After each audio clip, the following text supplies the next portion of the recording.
Hi, welcome to BooksBeautyKendra. I'm Kendra, and today I wanted to do the mid-year freakout book tag, or mid-year book freakout tag. I don't know which one is right.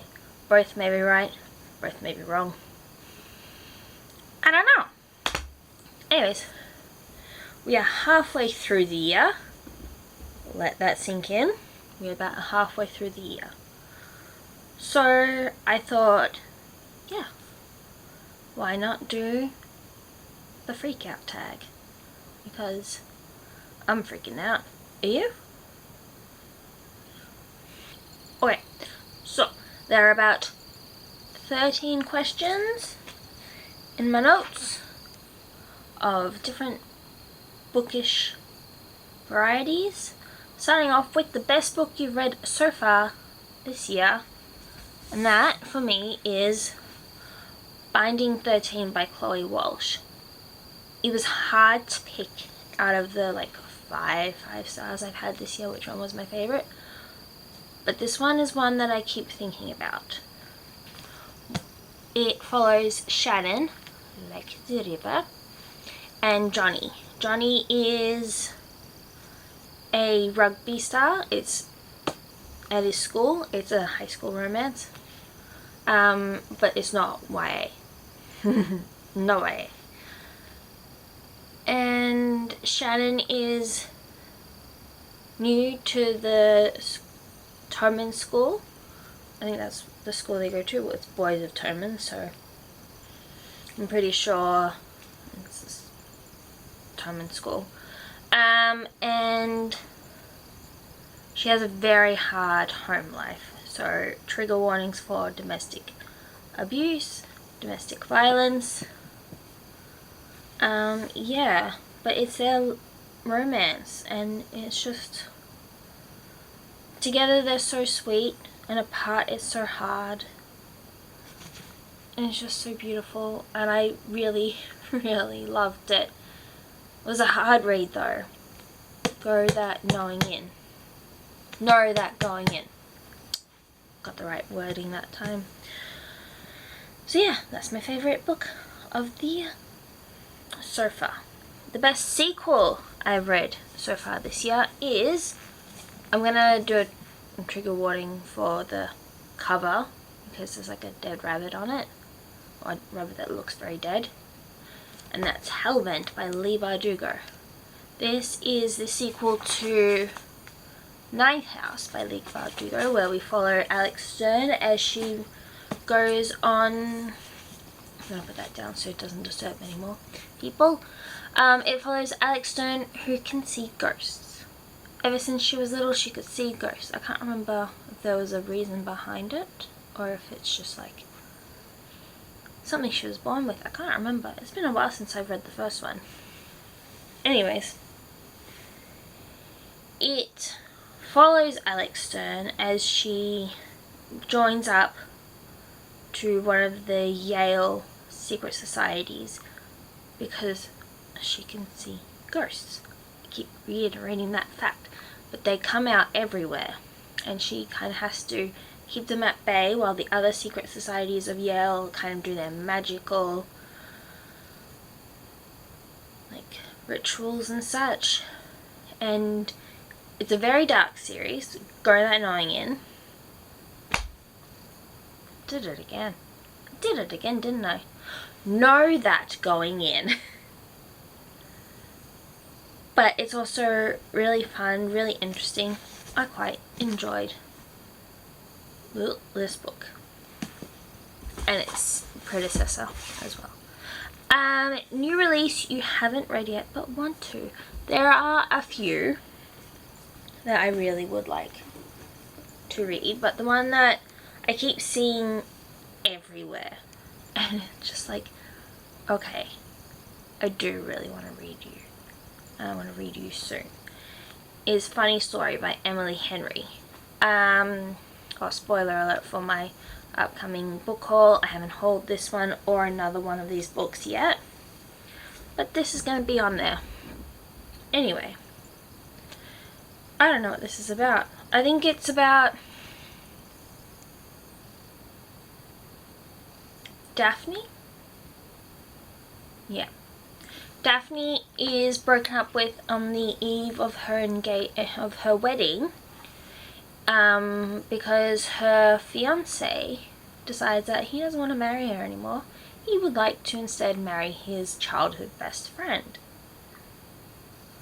which is a bit complicated since the childhood best friend also had a partner at the time, and so now they've run off together, those two, leaving these two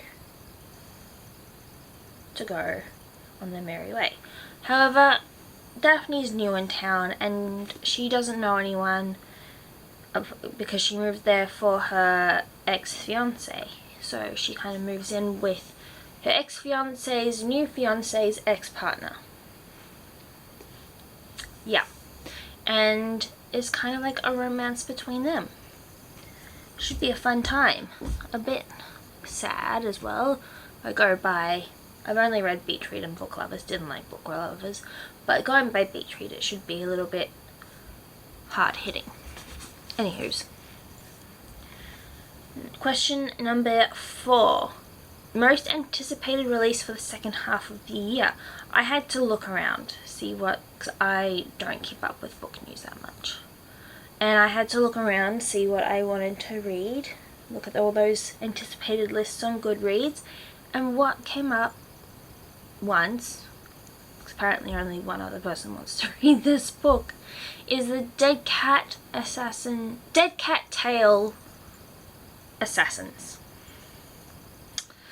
This is by P. DeJelly Clark, and all I know about it is that they are not cats, they don't have tails, but they are most certainly dead. And that's all I know about it. But it's by P. DeJelly Clark. I really am enjoying his Master of Jinn series. I can't remember what that is, but I've read 2 of the novellas, and I keep starting the actual novel, but I never get to it, never finish it, and I really want to. It's on my TBR for the year. Okay, that's all. Question number 5 is the biggest disappointment that I've had so far this year. And this, while it's a very, very small book, look how small it is, it really should have been so much longer, so much more detailed. Just like, yeah. And that's The Sun, Moon and Earth by Robin Heath. This is an old book, I think. I got it from Daunt Books when I was in London last, which was I think last year. Yes. And it's all about the sun, the moon and the earth, and like how their different properties and such are linked to witchcraft. Really? So all these like amazing facts and mind-blowing stuff is supposed to happen. Like, it's supposed to be explained, but it's never really explained because it's so short. There's no room for it to be explained in any detail. So it wasn't really a great time. He's really rude. The author of this, I just feel like he's really rude. I don't know. That's the vibe I get off of it. But yeah. This is my biggest disappointment. Now, my biggest surprise is because this one is a debut author. She came out with this book last year? Yeah, it would have been last year. And her newest book has just come out. I need to buy that because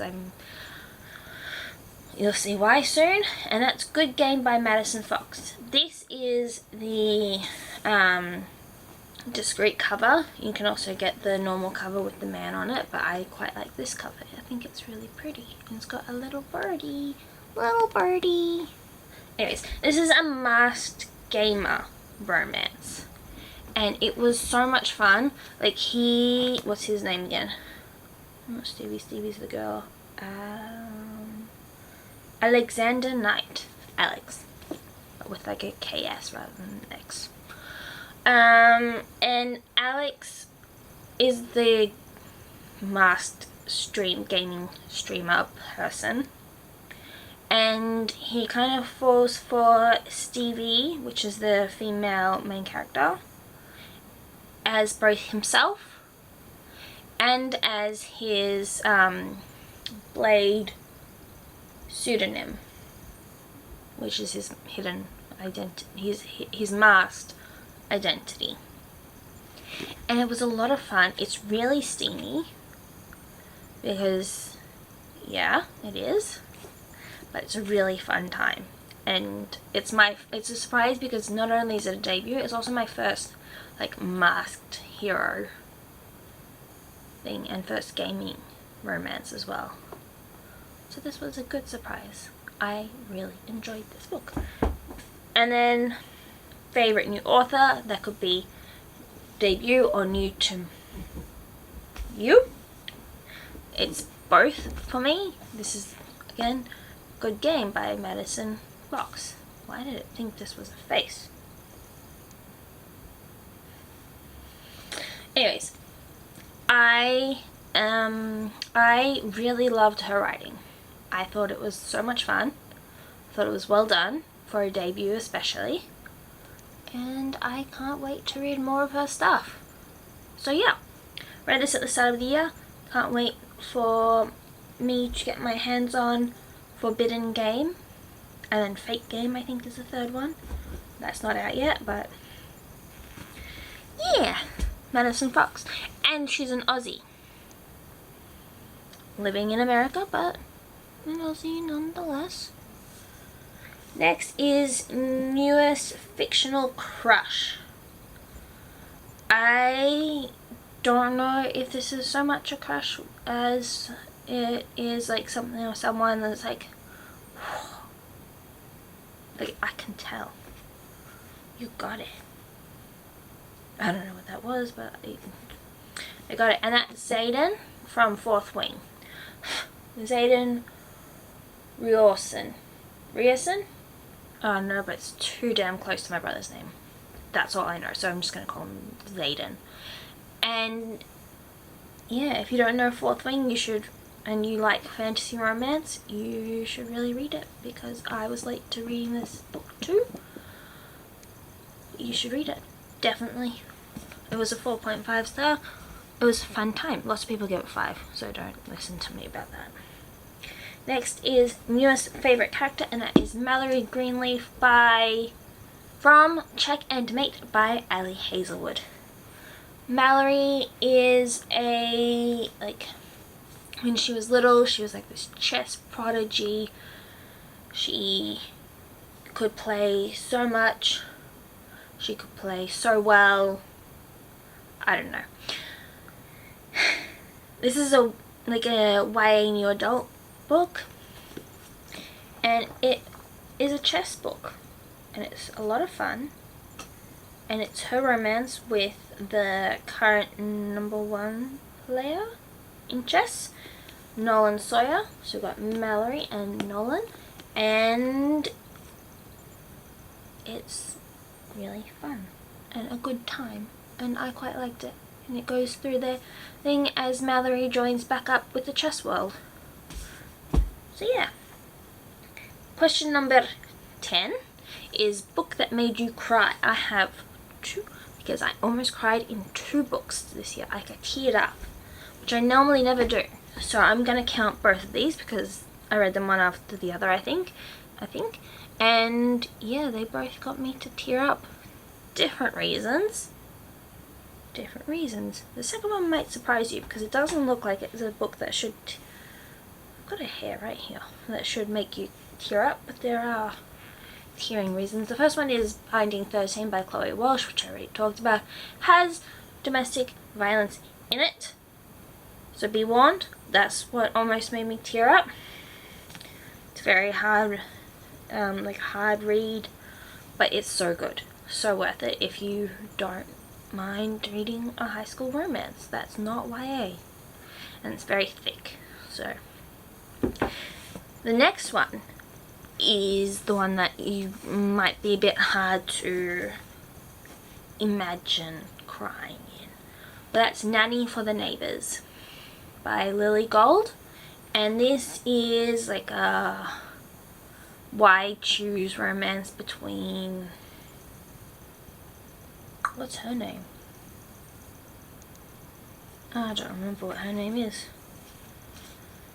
But she was a fun character to follow. Not Jack. Jack's one of the guys.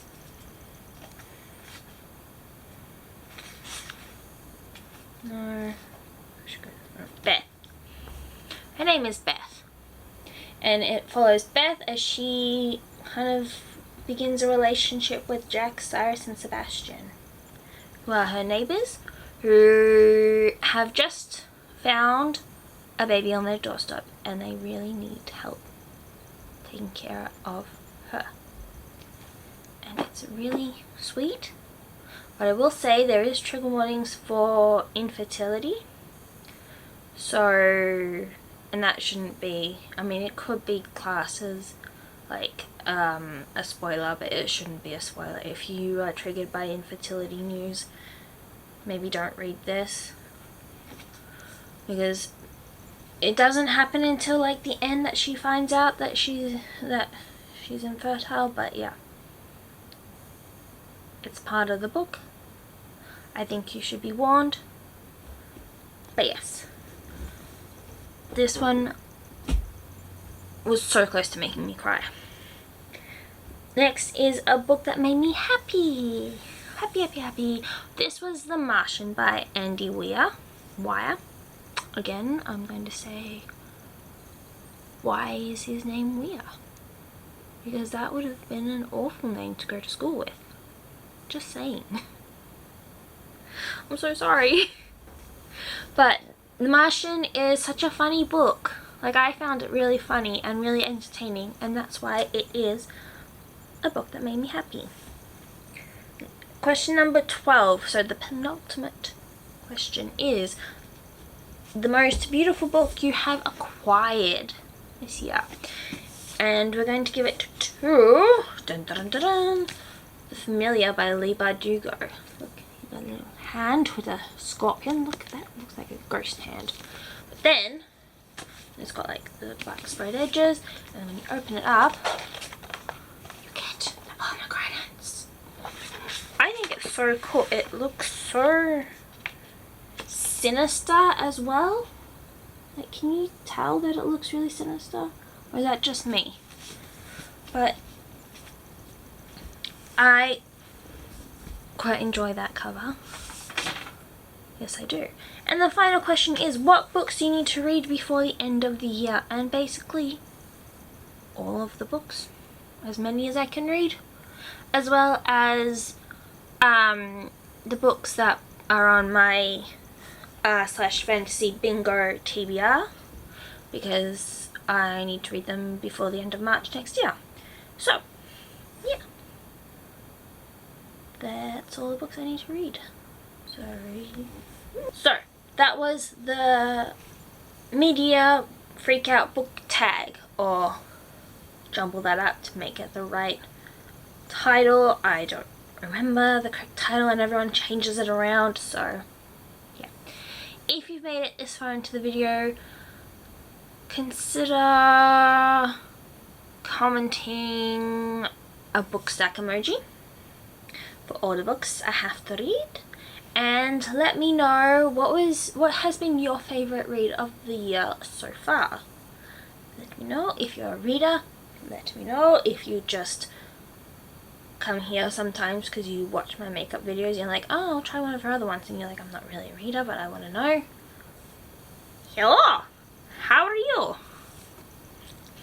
Okay, and if you made it this far into the video, please consider liking, commenting, subscribing, all that jazz, and I shall see you in the next one.